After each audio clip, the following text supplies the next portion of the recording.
Yung 33, ibebenta ng 20. Ngayon lang po ako nakakita ng patalo. Masabi lang na nakapagbenta ng 20. Kaya kayong mga taga Cebu, swerte nyo. No? May 20 pesos na bigas, katuparan ng inyong mga pangarap. Hindi, no? Katuparan ng pangako. Yan eh. Ha? Ako po, hindi ko na po kukontrahin yan. Kasi mahirap po manghula eh. Kung ano pong mangyayari dyan sa 20 pesos na bigas. Ganito na lang po, no? Kasi sinasabi natin, binubudol na naman tayo, binudol na tayo noong 2022, walang naibentang bigas sa merkado, sa market po, o sa palengke. Ngayon po, binubudol na naman tayo ng 20 pesos, same pa rin. Kung sa tingin nila na ipanalo nila yung 20 pesos o na ipanalo nila si Marcos, dahil sa 20 pesos, ngayon na naman, binubudol na naman tayo, no? Sa 20 pesos, ganito na lang po. Kasi marami pang galit sa akin eh. Kumukontra. Ililinaw ko po, hindi po ako kumukontra.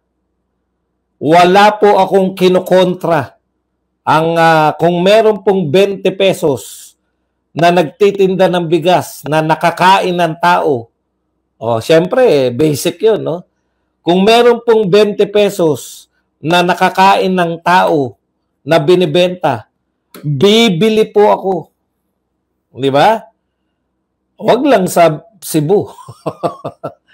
Kumbaga, kung meron dyan sa palengke namin, meron po dyan sa palengke namin na malapit dito sa akin, maglalakad lang ako, bibili po ako. Pero kung babiyahe pa ako, mas mahal pa po yung pamasahe kaysa matitipad ko. Dalawa lang po. Wala po akong lalagyan ng bigas, mag-isa lang po ako rito. 2 kilo lang po binibili ko. Ngayon po, kung ako po ay mamamasahe pa para sa 2 kilong bigas, hindi po practical para sa akin yan. Di po ba? Okay. So, ganito lang po yan, no? Para hindi na po tayo nag-aaway sa Tokis. Actually, pinagmamalaki nyo po, Tokis pa lang yan. Tokis pa lang yan. Ganito na lang po. Sabi nyo nga, election, baka election lang yan. Ako, naniniwala. Pag kayo po nakabili ng 20, iboto nyo yung buong slate ni Marcos. Kasi walang parang wala lang sa kanila eh. Mangako man sila, hindi mo matupad. Pero kung wala kayong mabili, tapatin nyo naman yung mahirap po kasi pag niloloko nyo na, sarili nyo na eh. Hindi na kayo nakabili, pinagtatanggol nyo pa yung 20 pesos. Ikaw nakausap ko. Ikaw, kausap kita ngayon. Tapatin mo sarili mo. Niloloko ba ako o hindi? Pag ako nakabili ng 20 pesos, iboboto ko buong slate ni Marcos. Kasi yan lang ang sukatan nyo eh. Wala naman kayong sukatan na ano ba nagawa na proyekto. Wala eh. 20 pesos na lang. Nakakahiya naman sa inyo. Pinagmamalaki niyo po yan, di ba? Okay. Pag kayo nakabili, iboto nyo. Pag hindi kayo nakabili, wala kayong gagawin. Ganun lang po. Kasi tinitiyak namin na yan po ay panibagong ano na naman yan. Panibago na naman po yan na panluloko sa atin. Sabi nga, subsidize yan. Hindi po yan yung 20 pesos na dahil nagmura talaga yung bigas. Kaya po naging 20 pesos dahil bibilhin ng gobyerno. Yung 33, ibebenta ng 20. Ngayon lang po ako nakakita ng patalo. Masabi lang na nakapagbenta ng 20. Di ba? Simple lang. Pag ako nakabili ng 20 pesos, pag kayo nakabili, iboto nyo. Pag hindi kayo nakabili, hindi ko sabihin wag nyong iboto. Alam ko naman, iboboto nyo pa rin yan kahit hindi kayo nakabili. Okay lang sa amin. Sasabi, okay lang sa amin yan. Niloloko kami lagi. Tuwing eleksyon, okay lang yan. Ganun lang po talaga yun. Di ba? Kung payag kayo, ano naman magagawa namin? Payag kayo na tuwing 2022, pinangakuan na kayo. 2025, pinangakuan pa rin kayo. Wala pa rin kayo nabibili, iboboto nyo pa rin. Anong magagawa natin? Ganun talaga buhay. Tama ba? Walang pilitan. Iboto nyo pag nakabili kayo. Pag wala kayong nabili, iboto nyo pa rin. Ganun talaga eh. Sanay na sanay kayo, niloloko kayo. Hindi po ba? Okay. Punta na po tayo rito sa mga topic natin. Unahin na po natin tong kay BP Sara. Kasi tinanong siya, ano po masasabi nyo na may kumakalat daw na memo na pinatatanggal na si Martin Romualdez. Alam nyo, yung pinakakalat daw na yan, wala pa po ako nakita. Alam nyo kung kanino ko una narinig yan? Kay Auntie Claire. So si Auntie Claire pala nagpapakalat. Si Auntie Claire po nagpapakalat na mayroong memo at tinatanggi nila na ito ay, sinasabi nila na ito ay peke. Nangyari na yan eh. No? Walang nakakaalam. Madalas mangyari yan nung panahon ni Tatay Digong. No? May tatanggi na peke yung kumakalat na ganyan. Peke pala. Una, wala pong kumakalat. Kayo po, magtapatan tayo, mga Duterte supporters. Kayo po, meron na po ba kayong nakita na memo? Kasi yung Horus, Oplan Horus, yan talaga nakita natin yan, no? Yan po yung nilabas ng Manila Times. Kita nyo, may kaso na yung Manila Times. Kung totoo po yan na may memo, sino po kinasuhan? Wala. Malamang wala yan. Malamang sa kanila rin po nagsabi na yung kumakalat na memo ng pirmado si Bersamin ay peke. Kaso nga, kaya lang namin nalaman na meron pala niyan nung nagsalita si Auntie Claire. Alam niyo yun? Tinatanggi nila, wala naman nakakita. Ano ba yung pangyari na ganyan? Yung naalala niyo yung may kumakalat daw po. Yung sinabi ni Lenny. Naalala niyo sinabi ni Lenny na may kumakalat daw po na peking sex video. Naalala niyo yun ng kanyang anak? Tapos tinatanggi nila. Hindi fake na sex video po yan. Sabi namin, meron ba kayong nabalitaan na meron daw sex video yung same thing eh. Sila po yung nagsasabi na mayroon. Wala naman tayong nakikita. Hindi po. Ginawa na po ng mga, sa bagay, dilawan naman pala karamihan ng mga nasa gobyerno ngayon. Kaya paulit-ulit lang eh. Natatandaan niyo yun yung kay Lenny? Yung sabi niya, may nagpapakalat po ng peking sex video ng anak ko. Ginamit pa yung anak eh. Natatandaan niyo yun? Wala naman tayong nakita. Hanap nga ako ng hanap. Tignan nyo nga. Kung sino may sex video na yan at panoorin natin. Tignan natin kung kahawig. Wala naman po. Ngayon, eto na naman. May ganyan na naman. Kumakalat po na memo na pinirmahan ni Bersamin ay tinatanggi po ng Malacanang dahil ito ay peke. Mahilig po kayo magkaso, di ba? In fact, yung Manila Times, dyaryo na yan. Traditional media na o mainstream media na. Kinasuhan nyo. Kinasuhan nyo ng cyber libel. Sino po kinasuhan nyo dyan sa nagpakalat ng memo? Wala. Wala kayong kinasuhan? Mamaya, ayun naman, kanino natin una narinig yun? Yung sa spokesperson niya, di ba? Spokesperson ni Lenny Robredo. Sino na nga spokesperson? Si attorney, nakalimutan ko na. Sila nagpakalat na meron daw. Tapos tatanggihan nila. Ibang klase rin talaga eh. Ayan, si Barry Gutierrez. Ngayon naman, ito naman na nagsabi, kanino natin narinig? Kay Auntie Claire. Dapat tanong natin kay Auntie Claire, sino ba source mo na may kumakalat? Baka kayo lang yan eh. Ano po ang sabi ni BP Sara nung sinabi niya na merong kumakalat nga na papalitan na raw. Sa bagay, maganda suggestion yun ha? Di ba? Mula nung nagsimula, talagang bagsak na yung rating niya niyan eh.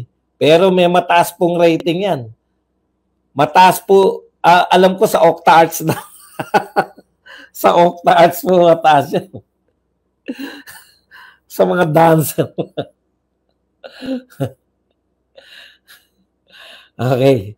Sabi po ni BP Sara, wala akong information. Yung sinabi niya, no? Wala akong information kasi po, alam niyo, Vice President yan eh. Marami pong may intelligence din po sarili yan, no?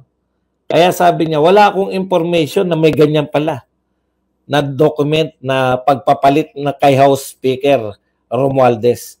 I don't think it's relevant. O wala naman pala. Sabi ni BP Sara, wala namang silbi yan kung meron man yan o wala. No? Okay. I don't think it's relevant right now dahil the damage has been done. Palitan man si Romualdez, wala na eh. The damage has been done. Ang laki ng pagkakamali at korupsyon ng ginawa nila sa budget natin. Ang tanong, palitan man nila si House Speaker Martin Romualdez, hindi na natin maibabalik yung perang nawala sa korupsyon. Yun po yung importante, yung singilin tong mga to sa korupsyon. Kaya po kinakailangan natin, ito talaga si BP Sara ang pag-asa natin para, kasi ngayon unti-unti nakikita natin yung iba, yung mga may kagagawan po na pagkakadakip, illegal na pagkakadakip kay Tatay Digong, ay mukhang masasampahan na po ng mga kaso. Patong-patong na kaso. Eto po, yung mga congressman, parang wala, no? Parang wala pa silang walang balik dun sa mga ginawa nila eh. Wala naman po silbi kahit po, sa tingin nyo po ba, tanggalin man nila si Martin, palitan man nila? Meron pa pong epekto yan sa popularity ni Bongbong Marcos? Wala na po. Thank you very much kay Lan Ramos na nagbigay sa atin ng pa-star. Okay. Ito pa po ang mga sinabi ni... Kasi yung anak ni Abante nagngangawa, no? Wala naman ay tulong niyan sa distrito natin. Sinagot po siya ni BP Sara. Ito po ang sinabi ni BP Sara tungkol po dun sa Bintang. Anak pala ni Abante yun, yung nagwawala na wala naman daw na itulong yan si BP Sara sa distrito nila. Ito po ang sinabi ni BP Sara. Opo, hindi po ako ang nauna. Una pong sinira ni Abante ang pangalan ko ng walang rason. Totoo naman po yan, di ba? At baka nakakalimutan nila na isa sa extension office ng Office of the Vice President ay nasa siyudad ng Maynila. Nandoon sa isang barangay hall nila. Ang kinikater noon ay ang buong siyudad ng Maynila. Extension office yan ng Public Assistance Desk namin sa Office of the Vice President. Ayun naman pala. Yung Vice President pala si BP Sara ngayon, may extension office ng Vice President na nagbibigay po ng tulong medical at tulong boreal. Hindi pala alam ng anak ni Abante yan. Swerte nyo nga sa NCR, nasa Maynila naroon. Ilan lang po yung extension office? 10 lang ba? Yung isa sa Maynila. Kaya lang, dahil tinanggalan ng pondo ng tatay mo, kasama yung tatay mo nagtanggal ng pondo sa budget para dyan, tatay mo, si Abante, kasama ng mga congressman na kalaban ni BP Sara, ang nagtanggal ng pondo para hindi matulungan yung mga kababayan nyo dyan sa Maynila. Diba? Balik sa inyo. Maganda na maganda at may extension office. Nilalapit. Si BP Sara lang po Si BP Sara lang po ang naglapit ng totoong serbisyo ng Vice President sa mga rehiyon. No?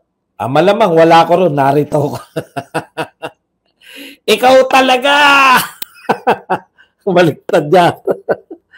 Ikaw talaga eh, alam mo narito ako eh. Tatanong mo kung naroon ba, wala ba ako ron? Ibig ko sabihin, bilang Vice President, siya lang po nakaisip na magtayo ng extension office para hindi na lang po isa yung opisina ng Vice President. Tunay po na paglilingkod. Hindi po yung dadalaw lang sa inyo. Nung panahon ni Lenny, dadalaw lang, mamimigay ng mga spaghetting puti o pink. Di ba? Ayun yun eh. Paglilingkod mo, mukha mo, sir. At sino po ang pumigil dyan sa paglilingkod ng Vice President, Office of the Vice President? Walang iba kundi, di ba? Walang iba kundi ang mga congressman. Binawasan po yung pondo. Eh, tatay mo pala may kasalanan, iha eh. Sa bagay, hindi na iha yun. Matanda na rin yun. Okay. Sa prime water naman po, ito po ang sagot ni BP Sara kung ito ba ay sa tingin niya may kinalaman sa pamumulitika. No? Ito po ang sagot ni BP Sara. Malamang. Oh, malamang pala. Malamang dahil lahat naman ng galawan ngayon ng administrasyon ay dahil sa politika. Tignan niyo po, wala na pong awat-awat ngayon si BP Sara. Talagang diretsyan ngayon. Pag tinanong niyo siya, sasagot. Kuya, magkano babayad sa'yo ni Fiona?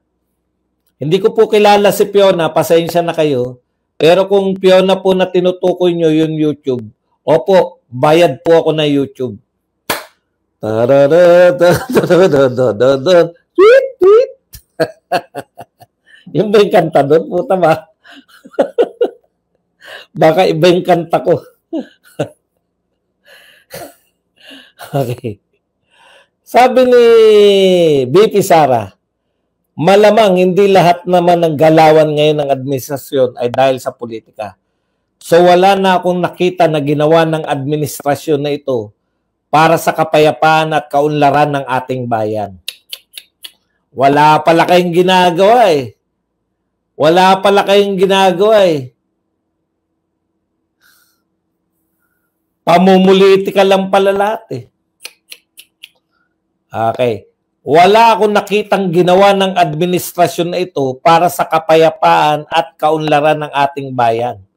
O baka mali naman si BP Sara. Sige nga, magbigay nga kayo ng kaunlaran. Ginawang kaunlaran. Ang ginagawa po nila, yung mga matutuwa ka lang ngayong araw, katulad ng ayuda. Pag nabigyan ka ng ayuda, ang tuwa, yes, may pan-Jollibee na ako. Punta ka sa Jollibee, kinabukasan, wala na uli. Ha? Ganun po, o kaya yung maraming walang trabaho, magsasagawa ng anong tawag nila doon? Yung mag-apply ka ng trabaho, anong tawag doon? Job fair. Yan lang po yung mga proyekto. Wala talagang proyekto. Tama sa BP Sara. Pero kung meron po kayong sinasabi, kasi sabi ni Auntie Claire, kaya naman hindi nyo nakikita yung proyekto. Kasalanan nyo yan. Kaya naman hindi nakikita yung proyekto kasi hindi kayo nanonood sa PTV4. Ang sagot naman ni Badong, nakakatamad naman talagang manood sa PTV4 eh. Di ba? Kahit nung panahon ni Tatay Digong, hindi ako nanonood sa PTV4. Bakit po? Nakakatamad. Pero, kahit hindi ako nanonood sa panahon ni Tatay Digong, alam mong may proyekto. Bakit? Walang tulay, nagkaroon ng tulay. Basurahan, naging pasyalan. Maruming mga beach, pinalinis. Kitang-kita mo. Walang skyway, nagkaroon ng skyway. Ganun po kasimple. Maraming adiksyonist, tumahimik, nawalan ng adiksyonist sa lugar. Ganun po yun talaga. Credit grabbing na naman daw si Digong. Nakakaawa ka naman, Doria. O, sige nga, mag-credit grab. Sige. Credit grabbing daw ang tawag doon. Sige nga, bakit hindi na lang kaya gawin ni Bongbong yan? Kung madali lang pala yung mag-credit grabbing.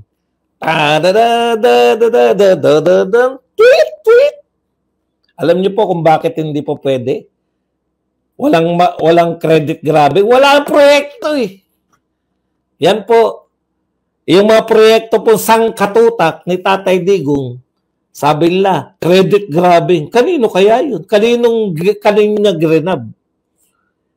Di sige, mag-credit grab din si BBM. Wala. Walang balak mag-credit grab. Kawawa naman kayo. Sige, kahit credit grabbing na. Sige, mag-ano na lang kayo. Actually, wala naman talaga kami inaasahan. Walang original na project si Digong. Ang galing talaga.